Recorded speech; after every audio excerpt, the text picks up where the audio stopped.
tufanlara yardım eden Hazreti Yaradan. Hani Ali, hani Veli, hani Kurt Celeli.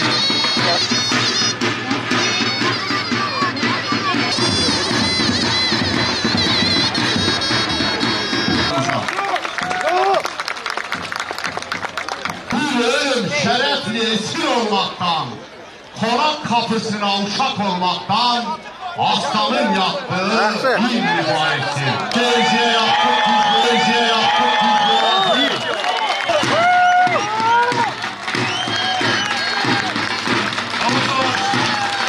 Valla hocam mikrofonuna ses ver. Doğrular duymuyor. Ses ver şu mikrofonlara. Doğrular bizim. Vesile esir kalmıyoruz. Çok acele edecekler kendine.